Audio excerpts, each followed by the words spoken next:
પછી જે વિજય થઈ ગયા, બધાએ પ્રસાદ લીધો, આખા ગામ, એટલા વૈષ્ણવ, છેલ્લે ગૌશાળામાં બધું દેવા ગયા. અને જેટલા ખેતરમાં દાળિયા હતા ને ત્યાં બધી દેવા ગયા. કારણ કે આપણે નીકળી જવું હતું એટલે આપણે રાહ જોતા હતા કે ઓલા મેઇન મનોરથી છે એના હગા આપણી ભેગા હતા, આપણે રાહ જોઈએ.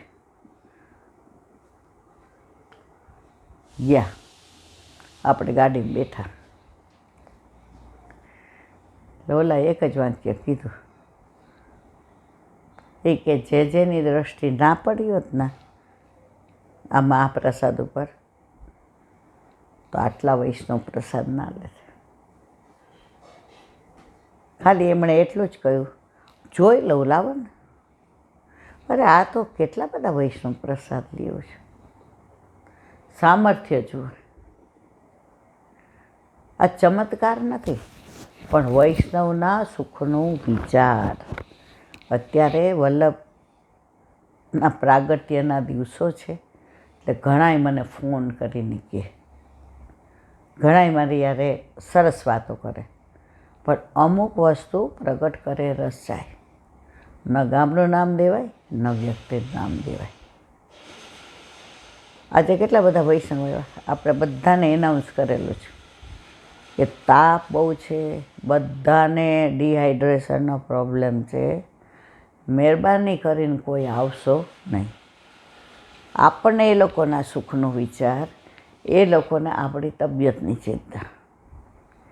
હવે મારા વાલા, આજે બધાને વિનંતી કરું છું, હું અહીં બોલી શકું છું, હું અહીં બેસી શકું છું, મારો વલ્લભ કૃપા કરી અને મને સારું કરી દેશે. એટલે હવે મહેરબાની કરીને તમે તમારી તબિયત સાચવો. આપણે ઓલું એક ગુજરાતી પિક્ચરનું ગીત યાદ રાખવાનું, પંખીડાને આ પિંજરું જૂનો જૂનો લાગે, બહુ રે સમજાવ્યું તો પંખી નવું પિંજરું માગે. પંખીડાને આ પિંજરું જોનો જોનો લાગે, બહુ રે સમજાવ્યું તોય પંખી નવું પિંજરું માગે. જો બધાય અહીંયા સમય પળ ક્ષણ નક્કી કરીને વલ્લભે મોકલ્યા છે. એ પૂરી થાય તમે હું કે આપણે જવાનું જ છે. જવાનો સમય આવ્યો, જવાના જવાના રે, થવાના રવાના એ તો જવાના જવાના. વૈદ કે ડોક્ટર કામ નહીં આવે, ઘરમાં પડા રહેશે બાટલા દવાના રે, બાટલા દવાના. જવાનો સમય આવ્યો, જવાના જવા. આ બધાય લૌકિક ગીતો છે, પણ આપણે આપણા આધ્યાત્મની રીતે જોઈએ તો જે ગમે જગતગુરુ દેવ જગદીશને, તે તણો ખરખરો શોક કરવો ને. આજે જ્યારે જે થવાનું હોય તે થાય છે. એટલે કોઈએ હવે મારા વાલા, હું રાજી થાઉં છું, બધાય આવે છે તો આએ મેરે નંદન નંદન કે પ્યારે. તમારા ચરણની રજ પડે, તમે જ્યાંથી સેવા પહોંચી હોય એ તમારા હાથનો સ્પર્શ થાય, તમે જે આંખથી ઠાકોરજીના દર્શન કર્યા હોય એ મારા ઘરમાં તમારી દ્રષ્ટિ ફરે, તમે જે કાનથી સત્સંગ સાંભળ્યો હોય, કીર્તન કર્યા હોય, એ બધું મને ગમે. પણ આ ઉનાળામાં મારા વાલા તબિયત બધાય સાચવો. હવે એક આપને બધાને ખોટું લાગે એવી વાત, પણ છતાંય મારે કહેવી પડશે. જ્યારથી મને ઠીક નથી ત્યારથી બધાએ બિચારા ફોન કરે, બહુ સારું. પણ હવે હું જાહેરમાં કહું છું કે જો હું બોલું છું ત્યાં સુધી મારા વલ્લભની કૃપા છે. અને એક ખાસ મારે કહેવું છે,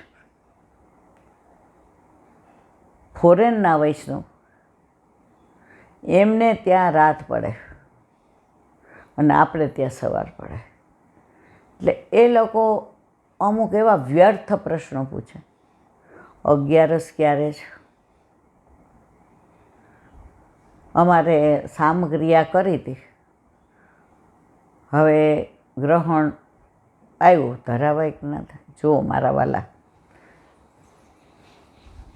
વલ્લભે આજ્ઞા કરી જ સેવાયામ વા કથાયામ વા. સેવા અને કથા, પહેલાં શું આવે? સેવા, પછી કથા, પછી સત્સંગ. હવે સવારે મારે મારા ઠાકોરજી મારા રાહ જોતા હોય. હું મારા ઠાકોરજીની યશોદા મૈયા છું. મારે એને સ્નાન કરાવવું હોય, મારે એને જગાડવા હોય, મારે એને શ્રૃંગાર કરવા હોય, એને મારે એને મનુહાર કરવા હોય. હવે જેવી હું 7:30-8 અંદર જાઉં અને ફોન ચાલુ થાય, રાતના 11 વાગ્યા. ફોરેનના બધું સવારે એટલે આવે કે એ લોકોએ સવાર પહોંચી લીધું હોય. તો જુઓ મારા વાલા, અમુક પ્રશ્નના જવાબ છે ને કોમન સેન્સ હોય. તમે ફોન કરો એટલે હું મોબાઈલ તો નથી લઈ જતી સેવામાં. ઊભા થવાનું, લેવાનું તેવડ હોય કે ન હોય, ઠાકોરજી સાથેનું અનુસંધાન છૂટી ગયું. અને જો હું કોઈ એવી VIP વ્યક્તિ નથી કે 24 કલાક ફોનમાં વાત કરું, કે મારે કોઈ સેક્રેટરી નથી. ફોન કરવાનો સમય ફક્ત 1.5 થી 2.5. હવે એ એવું અગત્યનું હોય તો જ કરવાનો. બાકી મારે અઠવાડિયા 10 દી માટે દુબઈ જવું છે, તો લઈ જાઓ કે ના લઈ જાઓ? જો આપણા પેટનો દીકરો કે દીકરી હોય ને, આપણે નક્કી કરવાનું. તમે બધા મને બહુ વાલા છે. મોરને પીછા હોય ને તો જ કળા કરી શકે. તમે બધા મારા પીછા છો, હું મોર છું. પણ એક લિમિટ કે 1.5 થી 2.5 ફોન અને 5 થી 6:15 વૈષ્ણવને મળવાનું. ઘણા આવે ને પછી 7 વાગે મારે કહેવું પડે, હજી અમારે સત્સંગ બાકી છે. હા બેન, હા, જાતા 7:30 થાય. મને ડૉક્ટર એટલું બધું બેસવાનું ના પાડી છે. હવે 9 વાગે પૂરું થાય, પછી જમીએ એટલે પચે નહીં. મારા વાલા, તમારા બધાના ચરણારવિંદમાં એક જ વિનંતી, જરૂરી હોય ચોક્કસ ફોન કરો 1.5 થી 2.5, અને મળવા આવો ચોક્કસ આવો 5 થી 6:15. બાકી 24 કલાક મારું સામર્થ્ય નથી. મને 68 થયા, દાદાને 72 થયા. હવે અમારી એટલી ત્રેવડ નહીં કે રોજ અમે 70-80 ફોન ઉપાડીએ, અને કેટલા મેસેજ મને તો ગણતાય નથી આવતા, જવાબ આપીએ. તમે બધા હિતે જ છો, તમે બધા બહુ પ્રેમ કરો છો. પણ મારી ઈચ્છા એક દિવસ સત્સંગ ના કર્યો, બીજે દિવસે અહીં એટલે બેઠી કે બધાએ મારું મોઢું જોઈ લે અને વલ્લભ મને બોલાવે તો બધાના મનમાંથી મારી ચિંતા જતી રહે. એક બેનનો તો ફોન એવો આવ્યો, એ કે મારે તમારા ઘરે મળવા આવવું છે બેન, પણ 2 બસ કરીને આવવું પડે. તો તમારે કોઈ ઓળખીતું છે આ બાજુ મને લઈ આવે? મારાને જવાબ શું દેવો? કેટલો વ્યર્થ પ્રશ્ન. પાછો સવારે 8 વાગ્યામાં. તોય મેં કીધું ના, એ કે આ તમારા દીકરાની પરીક્ષા છે ને એટલે સવારે જશે તો રાત્રે આવશે. તો કોઈ આવતું હોય ને તો હું એને ભેગી આવું. મારા અલા બેન,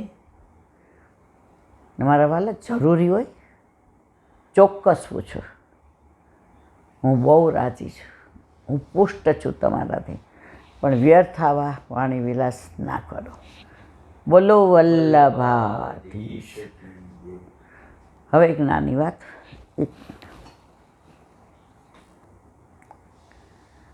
વાત,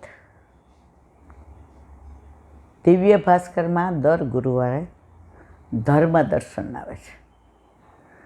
એમાં એક કૃષ્ણ ભક્તની વાત હોય ને હોય, અને એમાં ઠાકોરજી એને કેવો સાનુભાવ કરાવ્યો એ ઓથેન્ટિક હોય, ગમે એવી વાતો ન કરે. પોણું પાનું ભર્યું છે, પણ આપણે 2 મિનિટમાં પ્રસંગને વિરામ આપીએ. નૈની જેલમાં એક પ્રખર પૂજ્ય ભાઈને, સ્વાતંત્ર્ય સેનાને અંદર રાખ્યા હતા. હવે તો અંગ્રેજ ગવર્મેન્ટ ગાંડાના ગામનું હોય,